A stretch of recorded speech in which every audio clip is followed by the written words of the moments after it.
19મા ગાયટ property શોના શુભારંભ પ્રસંગે આપણી સૌની સાથે મંચ ઉપર ઉપસ્થિત મારા સાથી મંત્રી Shri Harshbhai Sanghavi, mayor Shrimati Pratibhaben Jain, standing chairman Shri Devangbhai Dani, કિશયુઆઈના ચેરમેન શ્રી જગસઈભાઈ શાહ, ક્રેડાઈ નેશનલના chairman Shri Manojbhai Gaur, president Shri Boman Irani, elected president Shri Shekharbhai Patel, joint secretary Shri Ashishbhai Patel, CREDAI ગુજરાતના ચેરમેન શ્રી જસમતભાઈ વિડિયા, અધ્યક્ષ શ્રી દીપકભાઈ પટેલ, મહાનદ મંત્રી Shri Sanketbhai Shah, vice president central zone Shri Nilambhai Doshi, Shri Tejasbhai Joshi, CREDAI અમદાવાદના ચેરમેન શ્રી ચિત્રકભાઈ શાહ, પ્રેસિડેન્ટ શ્રી ધ્રુવભાઈ પટેલ, સચિવ Shri Nilaybhai Patel, president elected Shri Alapbhai Patel, vice president Shri Sandeepbhai Patel, CEO Shri Alkeshbhai Choksi, આમંત્રિત સૌ મહાનુભાવ, ઉપસ્થિત સૌ ડેવલપર્સ, પ્રેસ મીડિયાના મિત્રો, સૌને મારા નમસ્કાર. કેમ બધા શાંત થઈ ગયા? બધું આમ તો તમારા બધાના મગજમાં ક્લેરિટી આવી ગઈ છે, એટલે હવે શાંતિથી બધા બેઠા છે.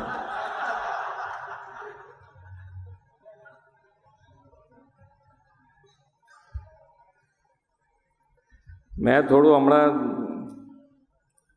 ચા પીતા બોમનભાઈ ઈરાની અહીંયા છે, તો મેં કહ્યું જરા તમારી જંત્રી પણ આ બધાને બતાડજો કેવી છે.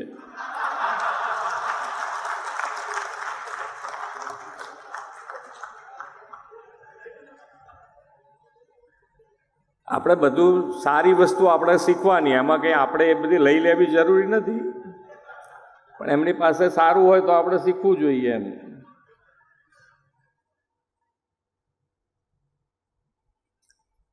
પણ અહીંયા ક્રેડાઈમાં આવ્યા છીએ એટલે બધા એના મગજમાં જંત્રી ચાલતી હોય.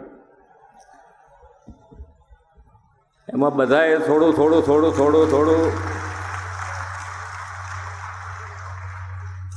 અહીંયાથી બધાએ થોડું રિલેક્સ કરી દીધું છે, અને હું થોડું વધારે રિલેક્સ કરી દઉં કે કોઈ ચિંતા ના કરશો.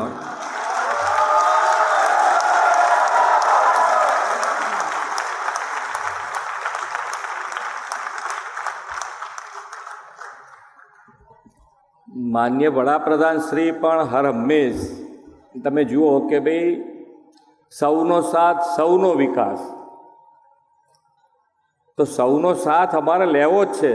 તમે બધા સારી રીતે, અમે જે ગેપ આપ્યો છે તમને કે ભાઈ તમે તમારી રજૂઆત કરી શકો, એમાં તમારી રજૂઆત કરજો, એમાંથી સારો રસ્તો હશે એ આપણે અપનાવીને આગળ વધીશું.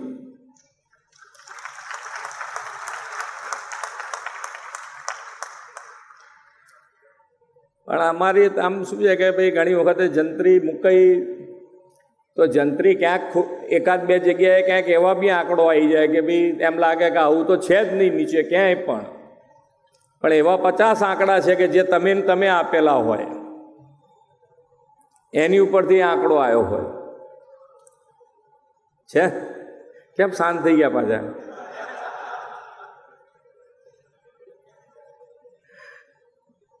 પણ છતાંય કોઈ ગભરાવાની જરૂર નથી. સારી રીતે આપણે આગળ વધીશું, અને વિકસિત ભારત તરફ આપણે આગળ વધવું હોય તો વિકસિત ભારત માટે ડેવલપર તરીકે તમારી જવાબદારી તમે ખૂબ સારી રીતે નિભાવવાની તૈયારી બતાવો છો, તો સરકાર તરીકે અમે તમારી સાથે ઊભા રહેવા તૈયાર છીએ.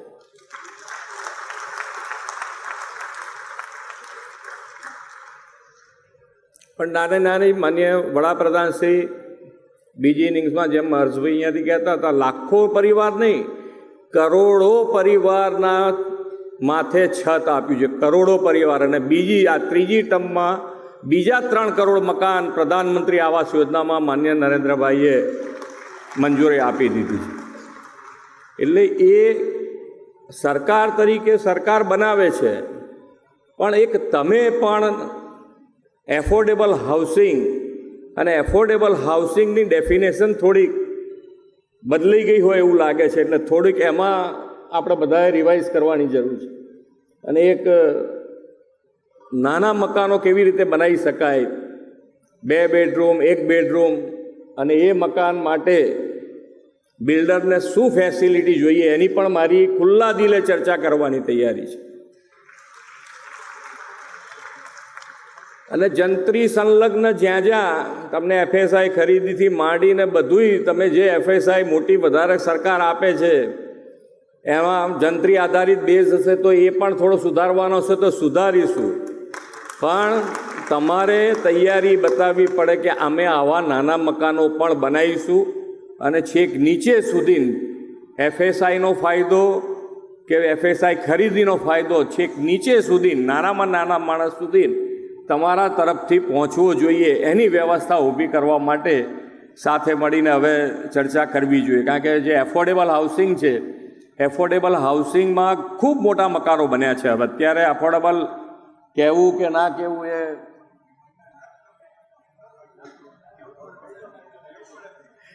એટલે એફોર્ડેબલ હાઉસિંગ માટેની વિચાર એક વખત ફરી બધા સાથે મળીને કંઈક લાવે મારી પાસે તો આપણે એક વખત બેસીને એના માટે નાના મકાનો માટે શું કરી શકાય અને તમને પણ પ્રોત્સાહિત કરવાની અમારી તૈયારી છે કે તમને નાના મકાન બનાવવાનું પ્રોત્સાહન મળે. કારણ કે જમીન એટલી મોંઘી તમે કરતા જાઓ છો કે એમાં તમને જ પછી એમ થાય કે હવે આમાં તો કેવી રીતે અમારે પેલું બનાવવું. તો એના માટે થોડાક નીતિ નિયમો ચેન્જ કરીએ કે જેથી કરીને તમને પણ પ્રોત્સાહિત કરી શકાય અમારાથી, તમે એ બનાવવા માટે પ્રેરાવ. સરકાર અને સરકાર સાથે તમે પણ જોડાઓ. પ્રધાનમંત્રી આવાસ યોજનામાં તો જે મકાનો બની જ રહ્યા છે પણ સાથે સાથે નાના મકાનોનો વિચાર તમારા બધાના થકી થાય. ને એક તો ક્રેડાઈએ જે સ્કૂલો બનાવી છે, ગ્રીન કવર વધારવામાં પણ આગળ આવ્યા છો. હવે ગ્રીન હાઉસ પણ બનાવવાના છો તો ખૂબ સારી વાત છે અમારા માટે કે ભાઈ દરેકે દરેક જગ્યાએ સરકાર અને સરકારની સાથે જોડાઈને આપણે બધા આગળ વધી રહ્યા છીએ. એક ટીબી માટે સરકાર તરફથી બધી જ વસ્તુ ફ્રી છે ટીબી માટે, પણ એને 0 એટલે કે કોઈ ટીબી પેશન્ટ ના હોય એવું અભિયાન માન્ય નરેન્દ્રભાઈ તરફથી શરૂ કરવામાં આવ્યું છે. તો એની અંદર અમારી એટલી જ અપેક્ષા છે કે સરકાર તરફથી એમને ખાવાના પૈસા એટલે કે વધારાના 1000 રૂપિયા જે સારી રીતે ખાઈ શકે. ટીબી જેને થયો હોય એના માટે દવા તો આપીએ જ છીએ પણ દવાની સાથે એને ખાવા માટેની પણ વ્યવસ્થા કરીએ છીએ. પણ છતાંય નાનો પરિવાર હોય, સામાન્ય પરિવાર હોય, ગરીબ પરિવાર હોય તો એ પૈસા એ ખાવાની જગ્યાએ એના ફેમિલીમાં વપરાઈ જતા હોય.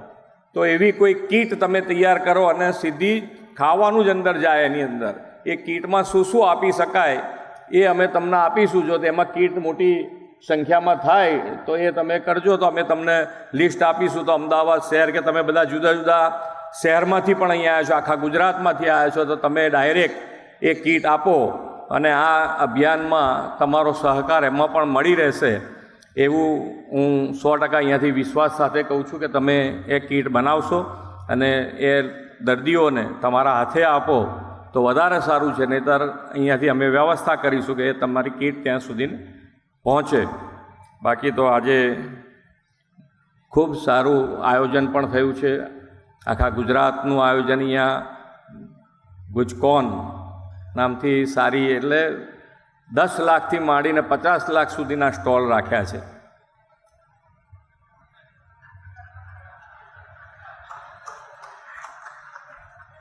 હવે એવું ને એવું આપણે મકાનમાં બી કરવા માગીએ છીએ કે 10 લાખ સુધીથી 50 લાખ સુધીના મકાનો અંદર મળે એવી વ્યવસ્થા થાય અને આપણે સૌ આગળ વધીએ અને તમારો સાથ ને સહકાર આપણે જે વિકસિત ભારત અને વિકસિત ભારત માટે વિકસિત ગુજરાત અને વિકસિત ગુજરાતમાં આપ સૌનો સાથ અને સહકાર મળી રહેશે. અને કોઈ પણ જાતની ક્યાંય પણ તકલીફ હોય તો અમે ક્યારે પણ કોઈ વસ્તુમાં ના પાડી નથી મળવા માટે. મળી શકાય એવું છે પણ ક્યાંય આવેશમાં આવીને એવું ના કરતા કે જેમાં અમારે એક્શન કડક થાય. પણ વિકસિત ગુજરાત બનાવીએ, સાથે મળીને બનાવીએ, આગળ વધીએ. ખૂબ શુભેચ્છાઓ.